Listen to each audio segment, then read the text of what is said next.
This talk I have actually only given twice, and I think it's probably one of the more important talks that I've developed over the last several years, and mainly because there's some simple and elegant things you can do to assess kidney function and then understand what that means for the person as you're trying to work with them either through detoxification or just trying to extend their longevity. You know, we really do look at kidneys as the forgotten organ, and we regularly just kind of dismiss them and think of liver and intestine as our organs of detoxification. And so when you hear people say, I'm doing a detox, they're usually either referring to a liver or gallbladder or intestinal detox. And rarely do you hear people say, oh yeah, I'm detoxifying my kidneys. Yet all toxins that are excreted in your body, that get the effort of the liver is to make them more water soluble so that they can be excreted via the kidneys. However, that's a pH dependent process, which is what we're going to go through in just a little bit. Obviously, what we're trying to avoid is chronic renal disease, but it's something to keep in mind that when there is someone who's obese, someone who's insulin resistant, someone who has environmental toxicity like heavy metals or persistent organic pollutants, someone who may have prolonged elevated homocysteines, which I'm seeing more and more, oftentimes these types of factors are ignored until there's a lot of damage that's already taken place in the kidneys. And of course, when, as soon as I start seeing, GFRs going down and creatinines going up, and I start thinking about problems with the kidneys, as well as soon as we start seeing blood pressures going up, especially systolic blood pressures, we know that there's some extended effect on the kidneys. And so we're going to talk about that over this next hour. So what is it that causes the damage to the kidneys? Well, it's a loss of redox potential. You lose the glutathione support that helps buffer the work of the kidneys and the glomeruli. And so the loss of redox homeostasis and heightened free radical activity literally is the pro-inflammatory, pro-fibrotic event that leads to things like renal hypertension and, of course, damage to the filtering ability of the kidneys. So when glutathione is low, when glutamine is low, when nitric oxide is low, you're going to see more problems related to the kidneys. And sometimes it comes on quick. It's like a cliff, and I know you guys have seen that. And obviously, chronic renal failure is associated with oxidative stress in the nephrons, so decreased glutathione, SOD, and catalase. Melatonin actually is very interesting, that it reduced free radical species involved in renal blood flow in a rat model. I just put that in there as a little interesting little tidbit. But we know in humans that oxidative damage leads to free radical forces that attack the nephrons. And so when you have a reduced pool of SOD, a reduced pool of catalase and glutathione, you're going to be in trouble. And this is what you're really fighting against, right? We're fighting against the forces of all these various free radicals, superoxide anions, singlet oxide anions, hydrogen peroxide, hypochlorite, nitrites, peroxyl nitrites, oxidized LDL, which is a huge one for kidney damage, right? I mean, when you have increased LDL, that's big damage to the kidneys. Lipid peroxidation. So there's a whole bunch of different free radicals that tilt the favor to the side of damage and to the loss and the reduction of redox poise or redox potential. And so as you look, you can see that as oxidative stress goes up, your antioxidant defense goes down. So the need for keeping a rich pool of vitamin C and E and vitamin A and selenium, and I would add zinc, incredibly important, along with glutathione.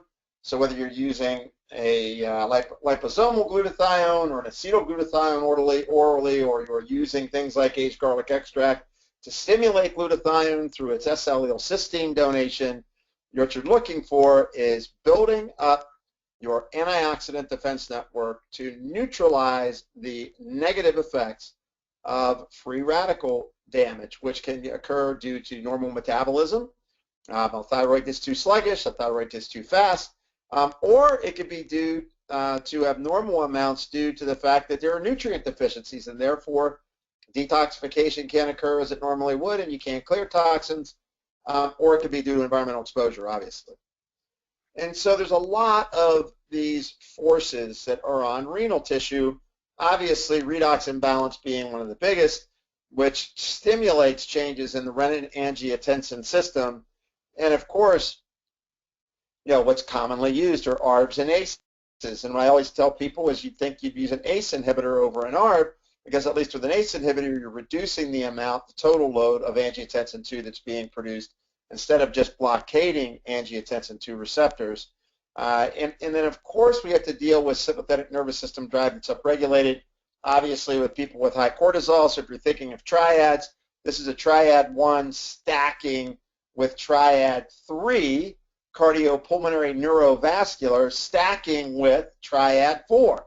So we've got cortisol and adrenal causing an increase in sympathetic tone, causing a restriction in the neurovascular network, that's triad 3, resulting in, down the chain, damage to the kidneys because of poor perfusion and renal hypertension. And at the net of that, with increased cortisol, comes more sodium retention, increased spilling of magnesium and potassium. So markers that you can look at for accelerated damage, I mean, there's a whole bunch of things you could look at, guys, but the first one you could look at would be SOD, right? You could look at superoxide dismutase. You could get that through Dunwoody Labs. You can look at myeloperoxidase, which you guys have a variety of labs for that. Oxidized LDL is great in terms of a marker for kidney damage. VEGF as a marker for peroxyl nitrite triggering. And then, of course, microalbumin in the urine. Beta-2 microglobulin in the blood is a blood-brain barrier point, but also to a certain extent kidneys as well. And then, of course, 8-deoxyguanosine is a marker of damage, DNA damage and methylation damage and oxidative damage. And then I think one of the unsung heroes, which is dirt cheap to do, is a pH of the urine or saliva. In particular, I like doing them together, but definitely when pH of saliva is less than 6.8, pH of urine less than 6.6, you know that they are accelerating their oxidative damage on their renal tissue. This was a basic concept of pH and progression of renovascular disease, and this was out of 2013 current pharmaceutical research, and it was in diabetes care. One was in diabetes care, and the other one was in current pharmacy. And so they looked at 300 diabetic patients over 10 years and tracked the urinary pH had a negative correlation with deoxyguanosine, meaning that the higher the pH, the lower the deoxyguanosine, the lower the pH, the higher the deoxyguanosine. Urine pH is a useful predictor for the marker of onset of renovascular disease in people with diabetes and aids the precipitation of uric acid. So you can look at urinary or serum uric acid also as an interesting marker, and we're seeing a lot of people trending high normal with their uric acids. These issues are also common in CKD and obesity, meaning that the same kind of issues of increasing uric acid, reduced urinary pH, driving these issues, common in other conditions.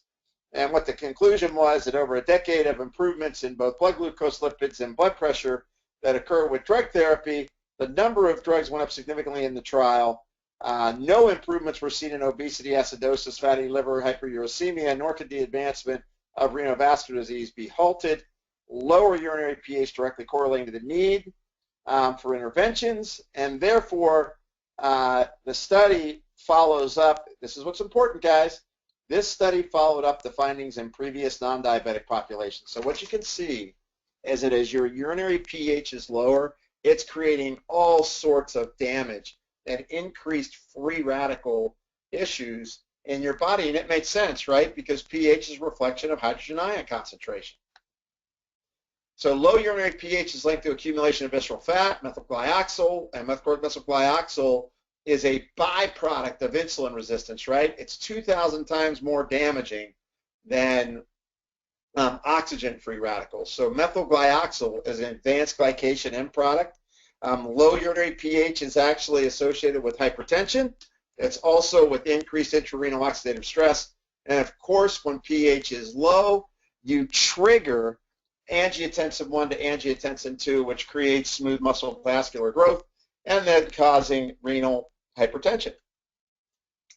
Alkalinize to spare the kidneys is the concept of the night tonight, guys. It's in this case, they looked at Journal of the American Society of Nephrology 2011, and what they did was they gave bicarbonate to suspend the proteinuria-induced oxidative damage.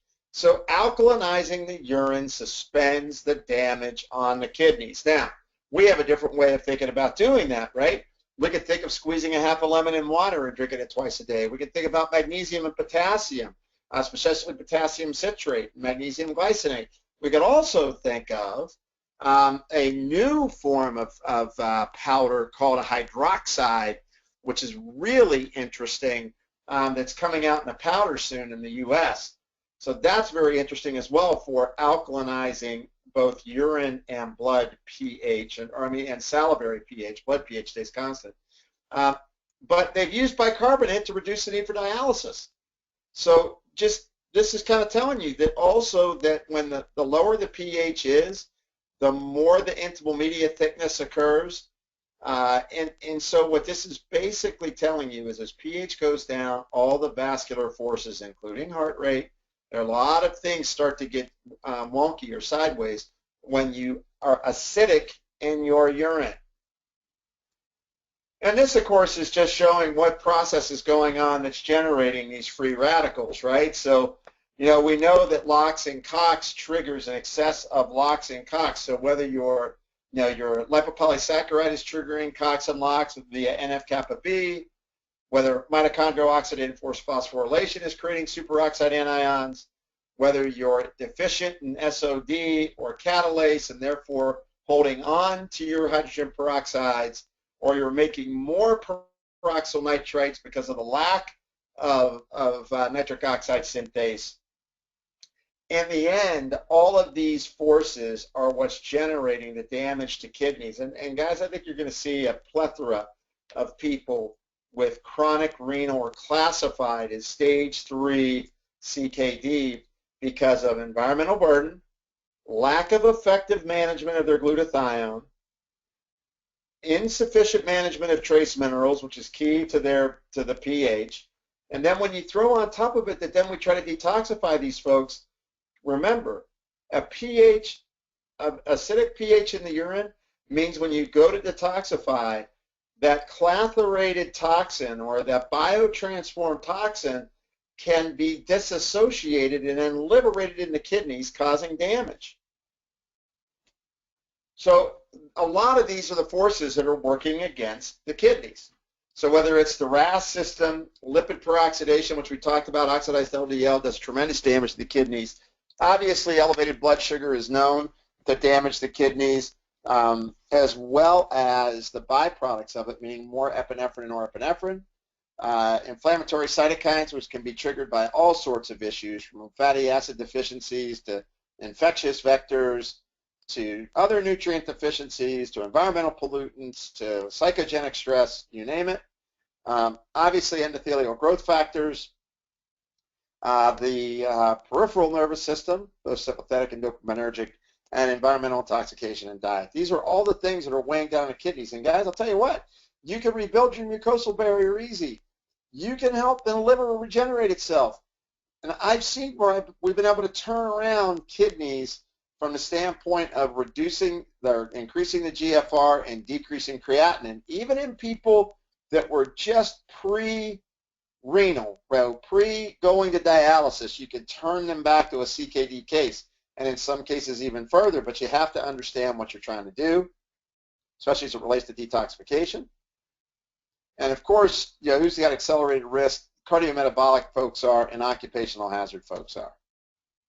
And of course, VEGF has a lot to do with chronic renal failure. When VEGF is up in people, it also is correlated with C-reactive protein going up, zinc, TNF-alpha going up, zinc copper dismutase, SOD, is up, meaning that we're upregulating, trying to detoxify, and of course total peroxides are up. And then obviously this is the biggest issue: as your nitric oxide pool goes down, your peroxyl nitrite is triggered, and as your peroxyl nitrite is triggered, that causes vascular adhesion molecule 1, which of course causes, oxidized LDL to get sticky, and then of course you start to create these wonderful dynamics on the endothelium of embedded small particle LDL that's been oxidized, a stickier endothelium, an adhesive endothelium. And then of course realizing that, you also need, the kidney actually is where you biosynthesize arginine, which is very important in terms of the vascular dilation. And then of course there's the, this is a, highly dependent on methylation. So as the glutathione pool goes down and the ability to utilize glutathione goes down, we don't have enough arginine synthesis, and therefore we don't get vessel dilation. And and so this is interesting, that nitric oxide is critical in ischemic damage to the kidneys. I think you can think of beet juice crystals, right? So if you guys, since I don't believe this is for CE, so I love Neo 40. Neo 40 is fantastic for improving vessel dilation and helping to remodel the endothelium, as is vitamin K2, as is aged garlic extract. But I like beet crystals on people because I really get pliable, vascular tissue with it. And this is one where you didn't want to use arginine. This was a rat model on someone that had lupus. So you may want to watch, just do this one rat model, but it upregulated TGF-beta, PIA-1, and creatinine. So obviously you could track it, but this would be a model where you wouldn't use arginine necessarily, that maybe you'd use beet crystal extracts. Here's one of the most important things you can think about, which we don't think about for kidneys, and that is glutamine. There's a lot of kind of negative bent on glutamine for some reason. There's thousands of articles on using glutamine in sparing the kidneys as well as other organs. But the big thing we know about the glutamine pool is it's needed for glutathione synthesis. So the kidneys are very dependent on adequate glutamine. And obviously the glutamine in the gut, you guys all know that story. Glutamine fuels the enterocytes, which helps with the intestinal mucosal barrier, which reduces translocation of endotoxin. Like reduced translocation of endotoxin, I'm reducing damage to the kidneys, because LPS binds to kidney tissue and triggers NF-kappa B and subsequent LOX and COX pathways, in particular COX pathways. And then of course it helps with lymphocyte fueling. And then it also controls nitric oxide formation. It's also involved in ATP content. It's also involved in production of heat shock protein. So one of the big things I do with my kidney patients is I get them on a teaspoon of glutamine 2 to 3 times a day. So this kind of pretty much tells you, preserves glutathione function. It's immune modulating, right? And so this is great. And then it obviously reduces pro-inflammatory cytokine signaling in the gut. And then the other piece to this, which has been really, for me, I did not know this until I really started researching this over the last year, that renal mast cell degranulation is only correlated with diabetic or nephropathy right now. That there are changes in mast cell numbers in the kidneys, and then the renal mast cells produce TGF-beta-1, TNF-alpha, which creates histamine, and this is a really underappreciated point of focus in renal damage. So when you think about people who are have dermographia, have welts, have hives, have urticaria, have histaminic arrhythmias, they're also probably triggering mast cell release of histamine in the kidneys as well, and therefore even that much more important to get them on antihistamine strategies like correcting the gut and using things like quercetin or diamine oxidase to neutralize the kidney mast cell degranulation that is occurring. I found this to be fascinating, that literally when we think of anybody with high cortisol triggers more mast cell degranulation, and they do that by default because the brain tells the spinal cord to tell the enteric nervous system to release more corticotropin-releasing hormone. And that CRH plus the cortisol not only triggers leakiness in the gut, leading to more endotoxin and LPS, but it triggers leakage of mast cells. Heavy metals in kidney function. This is pretty scary because ionized forms are more present in acute intoxication. Ionized forms are more present in acute intoxication. So what this I want you to keep in mind is that when your pH in your urine is low and you are trying to detoxify someone, you reionize the metals in the kidneys.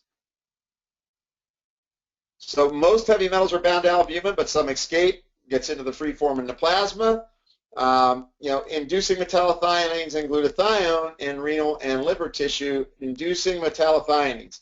Great product by Metagenics, metallothionine, right? That could be very good if you're trying to work with protecting the kidneys when you're detoxifying. And of course, to build up glutathione pools by using things like acetylglutathione would be good.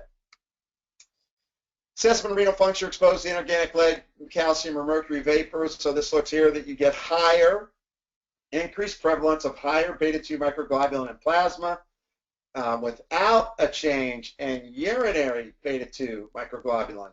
So my point being is that the canary in the coal mine may be a higher beta-2 microglobulin concentration in plasma to measure that. And then the other piece to this particular study was that when the kidneys get damaged, you get decreased urinary mercury output or departure from body burden. And that's sending a load of metal through the kidneys, okay? So that's just the issue. The point being is that you need to alkalinize, reduce ionization, because, for example, beta-2 microglobulin is a reflection of mercury toxicity, literally, because it's a pump for the blood-brain barrier. And it gets saturated. And so the point to this is that we really need to think forward on detoxification of metals as it relates to kidneys because of this issue. Here's cadmium and renal tissue. I want you to pull out toxic metal tests you've been doing and look at cadmium levels and see how many people are in the damage level here, the low one of 2 micrograms per gram creatine. So the creatinine at 2 micrograms per gram of creatinine. So, low molecular weight protein excretion associated with early damage, you'll see this in individuals. That's why it's important before you start pulling out cadmium that you alkalinize the urine. A big key learning here, zinc acts as a nephroprotective mineral, especially regarding cadmium exposure. Check your red blood cell zinc status. If you're going to detoxify cadmium, people should be on 50 milligrams of zinc as well as an alkaline green drink, as well as magnesium and potassium, as well as tracking their pH. And if you want to measure, I don't think I have the equation in there in this talk, but you can do 2 times the saliva plus urine pH first morning divided by 3. That should be greater than 6.8. So if you got elevated creatinine, what do? If it's greater than 1, you do Solidago and NAC. If it's greater than 1.5, you add glutamine and cordyceps. You'll do all of these. You see? So Solidago is European golden thread. NAC is N-acetylcysteine. If it gets above 1.5 on their creatinine, you add glutamine and cordyceps. Add it to the previous 2. Are they borderline hypertensive? You can use beet crystals. You can give aged garlic extract, which is an amazing agent for reducing blood pressure. And you could give magnesium at between 7 and 10 milligrams per kilogram. I actually just go straight to 10 nowadays, but you could go 7.5 to 10 milligrams per kilogram. And then in female, and they have hypertension, you may want to protect against small vessel disease and give them 200 milligrams of pomegranate each day. key nutrients we're going to go over. If people have hyperuricemia or they have gout, they could use tart cherry extract at 1,000 milligrams 4 to 6 times a day until the gouty issues go away, and then add nettle 500 milligrams 3 times a day. And if they need both of those for a flare, any bioflavonoid like quercetin can work on an ongoing basis for one of these individuals. So what do you do for pre-detox? That's kind of what we're talking about. So for the kidneys, the first thing you do is check their pH. And if their pH is low, you don't detoxify them. You have to correct for that. So the first thing you want to do is they want to be on a good multi and mineral. I always say, dose your magnesium at 7.5 to 10 milligrams per kilogram in divided doses. Add 300 milligrams of potassium citrate.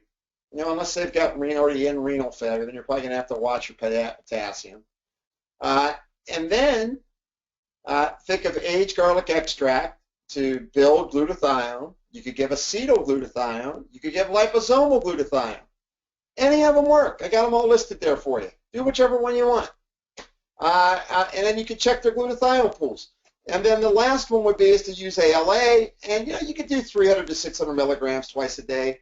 I just, if you're going to be detoxifying, I typically use 600 twice a day because it's very nephroprotective. If you're going to do a challenge test, and use DMSA, it's a 6-hour collection. Obviously, no fish. There's a whole bunch of stuff that they want you not to do before the week of the test. That's fine. But what I would suggest is don't challenge if urine pH is less than 6.4. The second thing is to take into account GFR.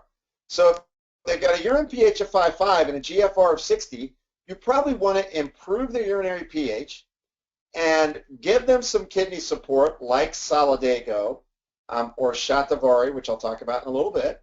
You want to build the kidney filtration back up, get their creatinine down a little, get their pH up. Then you can do the challenge test. If you don't want to do the challenge test, you can do a porphyrin test, or if you want to do a fecal collection, you can. Just remember, however you do it, be consistent about how you redo it, because in reality, these compounds all come out in different vehicles, meaning that some agents will come out more in urine, some will come out more in feces, some will come out more in your breath, some will come out more skin, right? Detox. So you just have to be careful. So, obviously, the big thing is to correct for the mineral pool. So if you look here, 15 metals are on the back. So the 15 metals that are on your detox panel, if it's a challenge test, just remember that represents the path of least resistance, meaning that those were the easiest to get rid of. It doesn't really reflect total body burden. And as you guys know, if you've been doing these tests, you know that you pull, one metal starts coming out, and then all of a sudden another one shoots up through the roof. So when is the treatment, the threshold for treatment low? When you only have one metal in the yellow zone, or you may have 2 metals in the moderate green zone.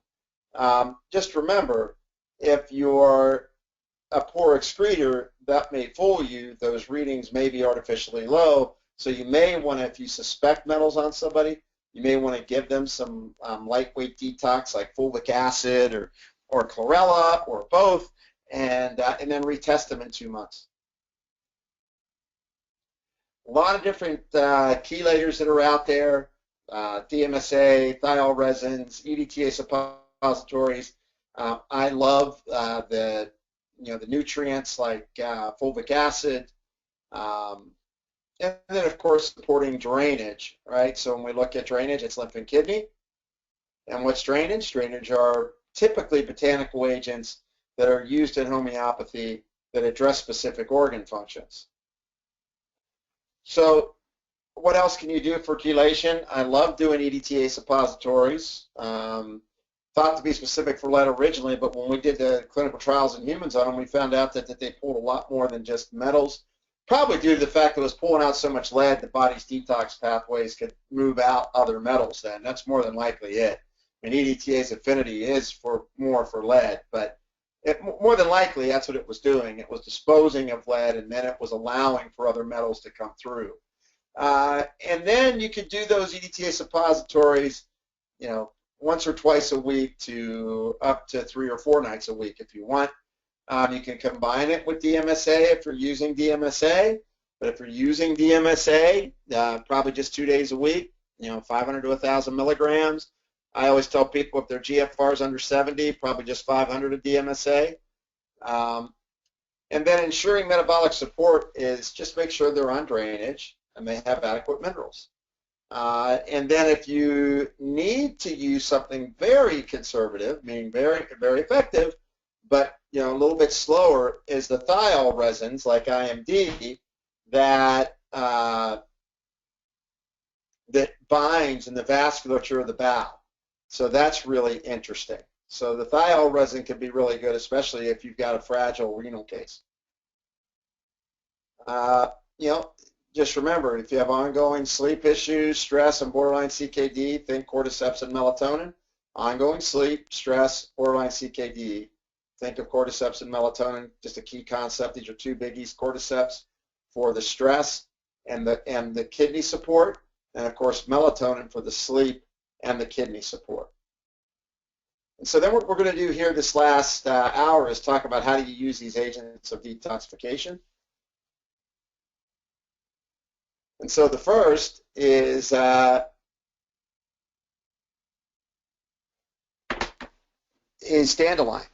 And so dandelion is diuretic and tonic. It has colorectal effects. It actually is interesting. It helps improve GI flora balance.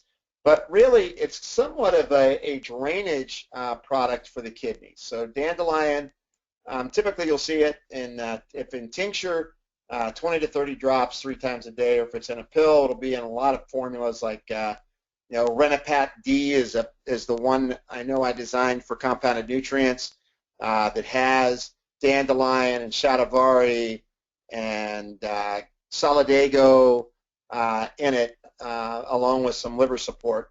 But dandelion is pretty interesting. Shatavari, this is why I like Shatavari in my kidney agents. If you look here, it's an immunomodulator. So often, a lot of the renal dysfunction is because of increased free radical damage and the fact that the endothelium is being overexpressed with inflammatory signaling.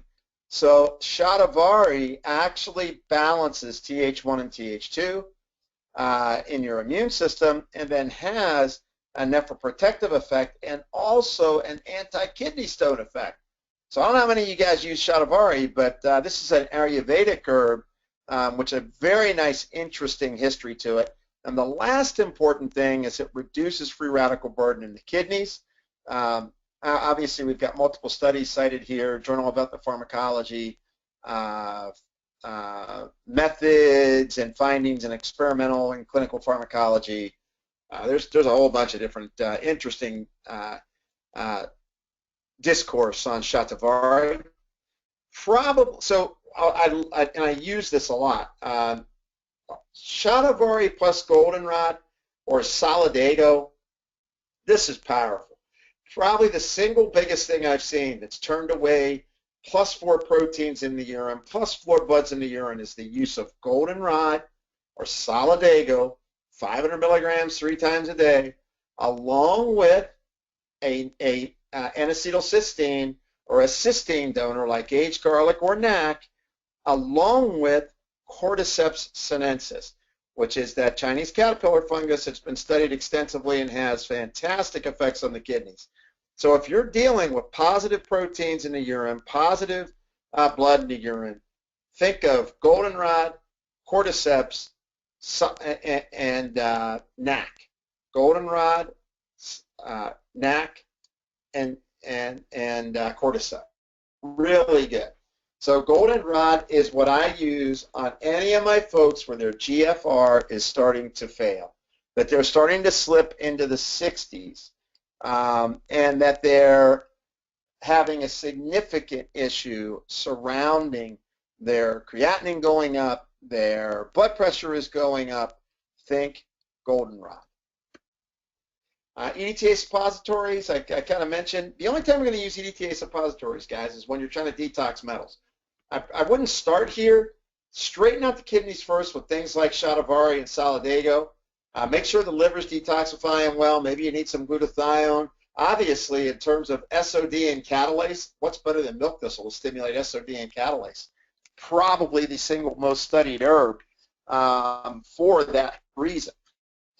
So that's really, and just to keep in mind, and in fact, that's why the Renopat, we've got milk thistle in the formula with the kidney herbs so that you can get elevations in SOD, catalase, and of course glutathione. So if you're going to use EDTA suppositories, typically what you do is you use them every other day to every third day. They have proven bioavailability. They have an 8.5-hour half-life, so you get a lot of penetration of these suppositories into the lipid membranes, helping to pull intoxicants from the cell membrane. Dose typically is 750 to 900 milligrams. And once again, every second to third day, you're going to do minerals in the morning, put the suppository in at night. And you're going to follow up with minerals the next day. You don't do your minerals at night with the suppository. You take at least a 3-hour break between the use of them. And you're going to find a lot of things coming out of, I've had people with uranium coming down, fecal cadmium came down, obviously lead and mercury came down. Very interesting study using suppositories with this. And if you use suppositories and ethyl resin, known as IMD, those two together can be really effective and not put a lot of stress on the kidneys for detoxification. Now, glutathione, the only thing I'm going to tell you is, you guys know it, you got all kinds of different options. Central Pharmacy's got a great glutathione spray. Acetylglutathione is quite a good product. Designs for Health has this acetylglutathione product orally. We know the acetylglutathione forms are bioavailable. And of course, the dose between 100 and 300 milligrams twice a day. And then alpha-lipoic acid, typically, why I like alpha-lipoic acid is that it's recharging your other antioxidants, such as CE and CoQ10 and selenium. And it also helps against neurotoxicity, hepatotoxicity, and nephrotoxicity. So, even if you stick at the low end of 600 milligrams a day, I think that's a good call with alpha-lipoic acid when you're trying to work on triad 4. And remember, in most cases, if you've got kidney problems, it's insulin resistance and cortisol creating a triad 3 shift, meaning that you're getting a neurovascular change. You're losing sympathetic or vagal tonicity, creating sympathetic dominance, losing vessel pliability, which then results in this pressure on the kidneys. Now, if they have a direct insult from metals, well, that could create a direct effect on the kidneys, right? So you could directly begin to, damage the kidneys if you've been exposed to toxic metals over a period of time. What to do with NAC? Obviously, I think NAC's incredible. Typically, I keep the dose under 1,200 milligrams a day. It modulates DNA damage. What do you look for NAC? Look at the reduction in deoxyguanosine. So if you give NAC, look for deoxyguanosine going down. Aged garlic extract makes deoxyguanosine go down. It's known that toxic metal damage to the nephrons goes down when you give N-acetylcysteine. Once again, at 1,200 milligrams a day, you can go as high as 1,800, but usually I tell people between 600 and 1,200. Fulvic acid, yes, we'd be familiar with this as shilajit, which is another Ayurvedic herb, but it's really Ayurvedic food because it's made from plants that have ended up creating a peat or a concentration of rich mineral ash. And these bind to lipid-soluble toxins and metals. And so when you look, they're called humic substances, right? So when you look at this, it upregulates enzymes, it pulls persistent organic pollutants, and then it chelates toxic metals. This and chlorella together are fantastic because they both target both metals and persistent organic pollutants, and I've had really good success and actually put together, once again, for compounded nutrients, we've got Trans Tox MP, which is a fulvic acid, chlorella, cilantro, and celery seed extract for the most part. That it really works quite well as an oral chelating. I've had a lot of people report that their heads cleared on it relatively quickly. It's pretty. Obviously, you can think of MSM if sulfation is low. Sulfur donors help with detoxification, helps with glutathione production. So I like MSM. Typically, the lowest dose I'll use is 3 grams. A lot of times I'll go up to 3 to 5 grams twice a day. This is especially helpful for people with multiple chemical sensitivity that are damaged due to toxins. The sulfation really helps them to clear their phase 2 intermediates.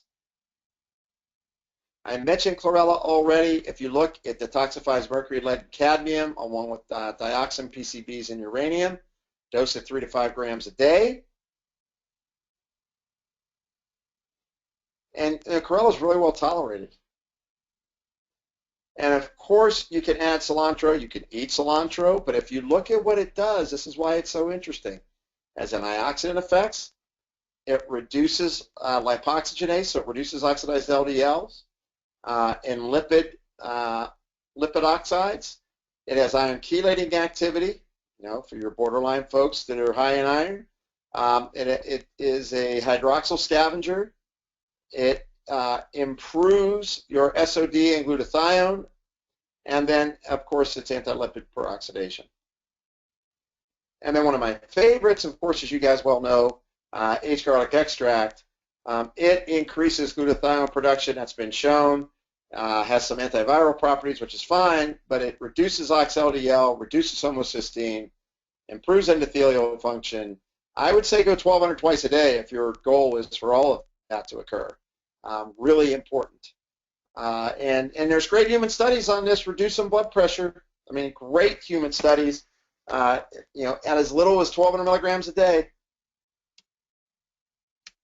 Probably one of my favorite herbs, which is really a fungus, it's caterpillar fungus, is Cordyceps sinensis.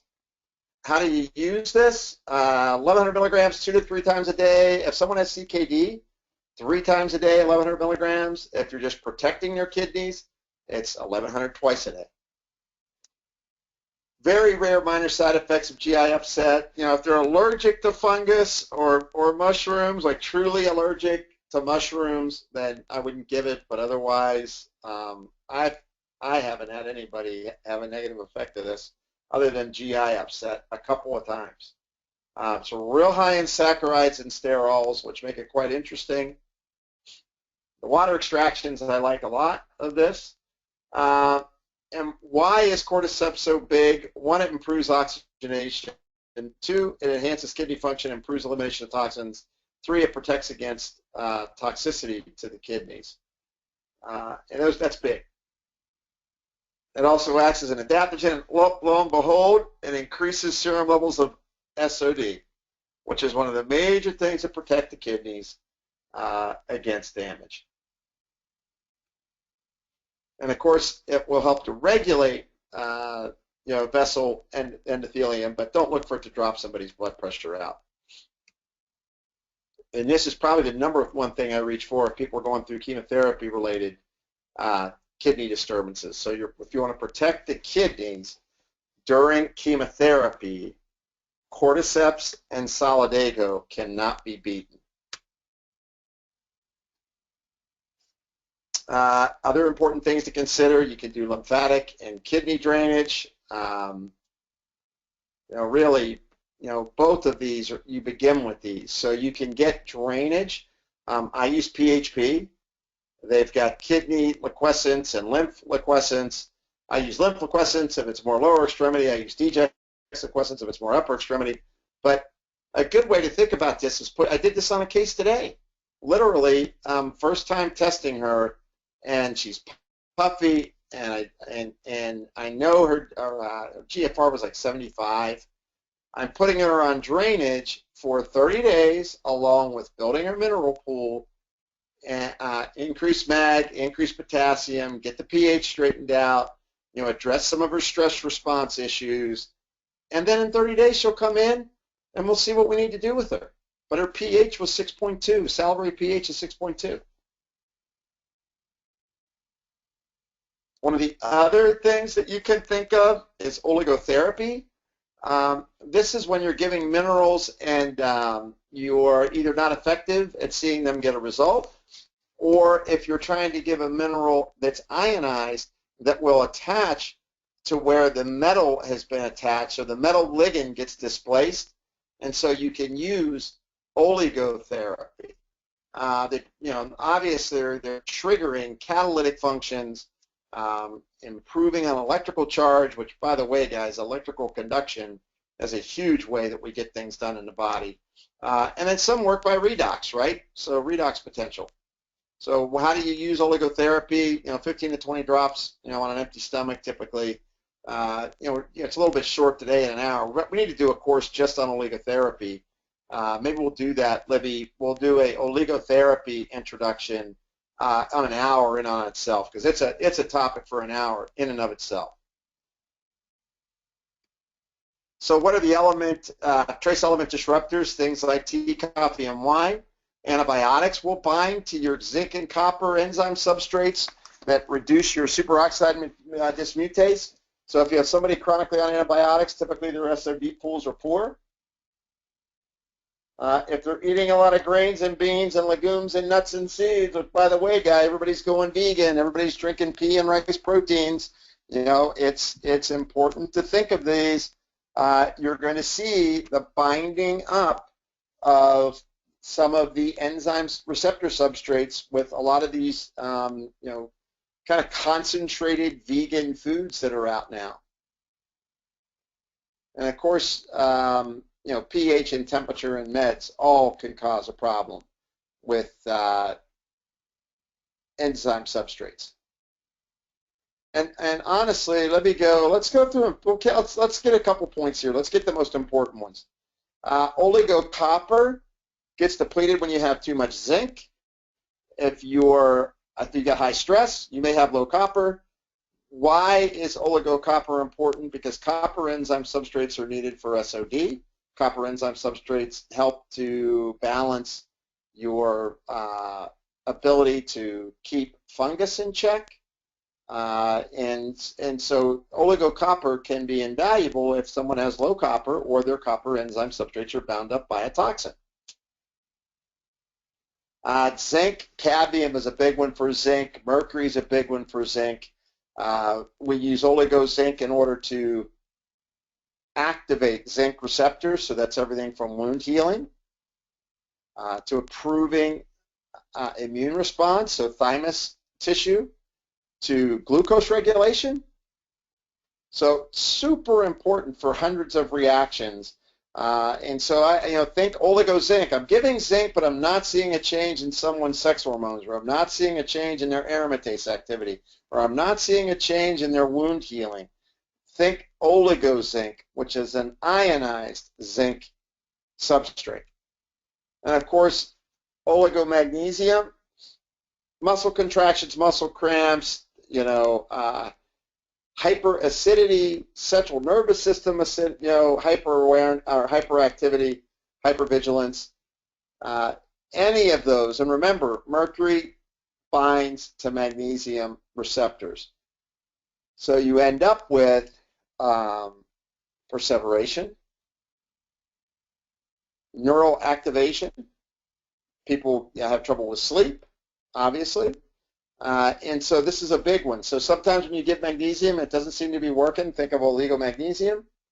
And then, of course, Oligo Selenium is to activate selenium receptors so that the selenium you're giving can work, and now you can detox mercury the way you should, and also help convert your T4 to T3. I know that you've worked hard at getting people to go T4 to T3. You're even giving them selenium, and it's not making it move from T4 to T3. You've given them 7-keto-DHEA and it's not moving. Try oligoselenium. So what are the key things to check, once again, for your kidneys? In summary, urinary pH, salivary pH. Here's the calculation: salivary pH times 2 times urinary pH divided by 3, or plus urinary pH divided by 3, should be greater than 6.8. If they've got proteinuria, your antenna should be up. If their red blood cell magnesium is under 5.6, you're going to need to supplement their magnesium. If their serum potassium is below 4 or 5, they're probably insulin resistant and spilling their potassium. When your potassium is low, you're going to ionize your toxins in the kidneys. Look for elevated levels of deoxyguanosine in the urine and blood, which means that you have more free radical damage. Look at uric acid in their blood. Remember, if their GFR is less than 80, you probably want to bolster it a little bit. Give them Solidago, give them Shatavari. Pay attention to the trends with their GFRs and their creatinine when you're working on people, especially if you're giving them a bunch of stuff that they have to metabolize. And novel markers, I think we'll let go. These are interesting, but how do you alkalinize? Change the diet, include green drinks, give magnesium and potassium. Think of a vegetable broth that you can have people, if they're cutting up in their broccoli and their carrot peelings and their onion peelings and their garlic peelings. Any of those peelings, they could be collected, put in the freezer, make one vat of a golden vegetable broth or buy organic vegetable broth, and drink it twice a day. You can rescue dose with bicarb, or you can use buffered vitamin C ascorbate. So vitamin C ascorbate can be used in a powdered form. I use Vincos, V-I-N-C-Os, but if you do this and add a half a lemon in a glass of water twice a day, you're going to alkalinize, and when you alkalinize, you detoxify. When you alkalinize, you retard the progression of renovascular disease and its complications. So, I wanted to leave time for some, right on time. I wanted to leave a little bit of time for some questions. So, Liddy, do we have any questions from anyone? Yes, we do. The first question is, what company's urinary metal testing do you like? I've always used Doctor's Data. I know there's other ones, but Doctor's Data does a good job. But if you're using someone else, Genova does it, AAL does it, that's fine. But I use Doctor's Data and have for 20 years. Okay. The next question is, could you explain the mechanism of action of drainage? No. It's not that easy. It's because all drainage is you're giving different botanicals. In general, they're botanicals that facilitate detoxification in an organ. So that's what it's doing. But you got to be careful that you don't get caught in that, because homeopathy doesn't work straight like botanicals, and homeopathy doesn't work like drugs. So homeopathy works the way homeopathy works. So it's kind of like that, where you're using, like Solidago is a homeopathic medicine. The tincture of Solidago would be in the compendium and homeopathic pharmacy, but it's also a botanical, right? The only difference is once it crosses over into pharmacy, the tinctures have to be made according to drug GMP. So many times the formulas, like Cardus murrianus, you guys probably know, Cardus murrianus is milk thistle. Cardus murrianus is a big liver support hepatoprotective agent in homeopathy. What's the difference? When you make Cardus murrianus, you have to make it according to drug GMP in a homeopathic lab. Versus in a botanical lab, it could be made to food GMP. That's why I recommend drainage products to people when possible, because they can get drug GMP produced botanicals. Now, but typically the problem is that they're dilute a bit. They're a little more gentle acting. So that's kind of, it's not one mechanism of action that a drainage product works off of. There's multiple mechanisms. Okay. Can you suggest specific supplement companies, and do you have a dose of aged garlic that would help patients? Okay, so supplement companies, I think that the metallothionein product from Metagenics is quite good. So if you like fulvic acid, you should check out Compounded Nutrients. I mean, they made formulas for me for the metabolic code guys. It's their product, but we've got our own formulas that fit the way we think, and that would be Renopat for kidney and liver support, and then it would be TransTox MP, metals and pollutants, which is the one that has the fulvic acid and the chlorella and all those things in it. And obviously, you've got MetalloClear is the product from Metagenics. You can get suppositories from compounding pharmacies. And then Zymogen has a nice toxic metal product. They've got a pretty nice toxic metal product. But those would be the key ones. A lot of companies don't have good kidney products, to be honest with you. So it's that's why I went to Compounded Nutrients, and they made one because for us, because we needed to be able to get a better kidney support on board.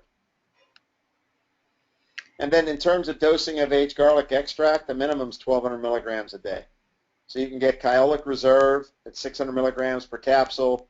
They're going to be coming out. It can't be, and it's not going to be announced yet, but they're working on a professional strength of Kyolic extract that's going to be really exciting. I'm not sure when it's going to launch in the professional channel though, but it'll be separate from the consumer channel.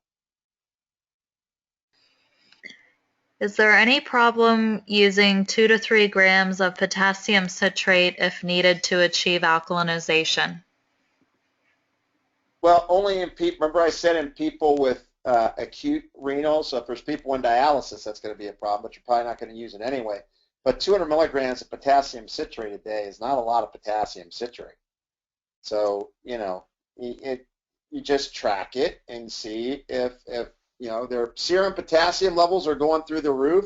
All right, cut it back. Alkalinize them using a green drink and magnesium and lemon water. But potassium citrate really is quite good for the kidneys. And so I don't typically see problems with it. Have you seen a correlation between kidney stones and inflammation and oxidative stress?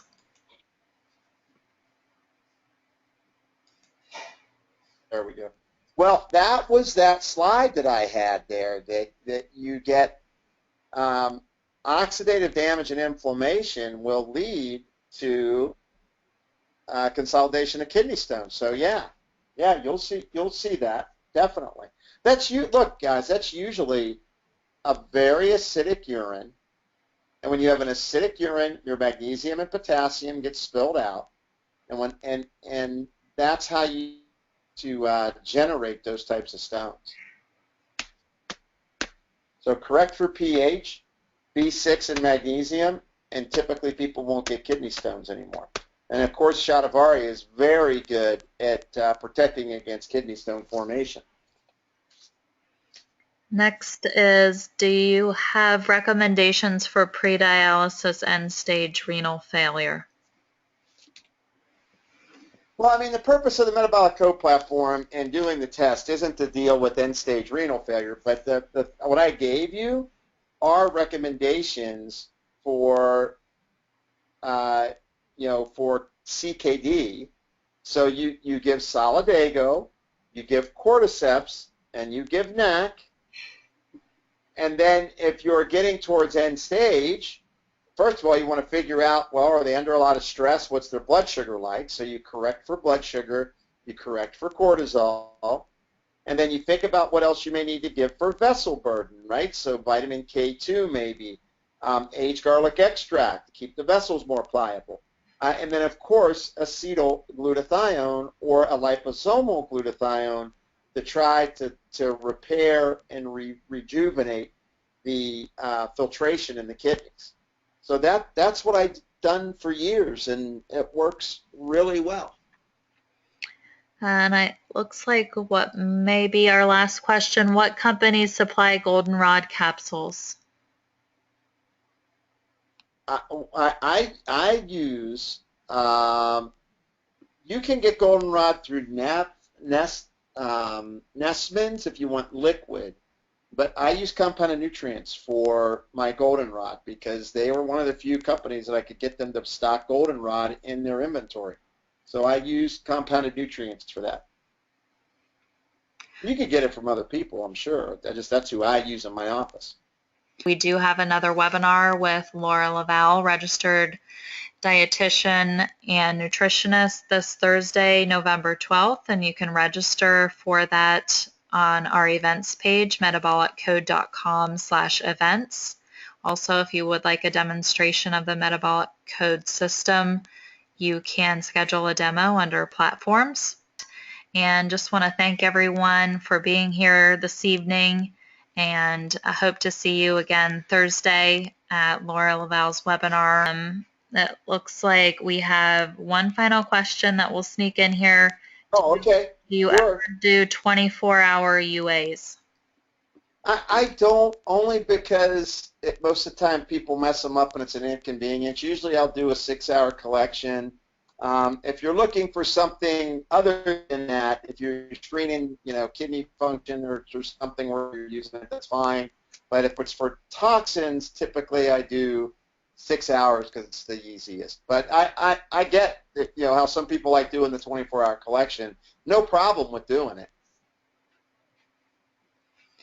Okay, thank you so much, Jim, for your time. It was a great presentation this evening, and thank you everyone for joining us. We appreciate you being here and look forward to seeing you at the next session. Great, guys. Thanks a lot. Appreciate it.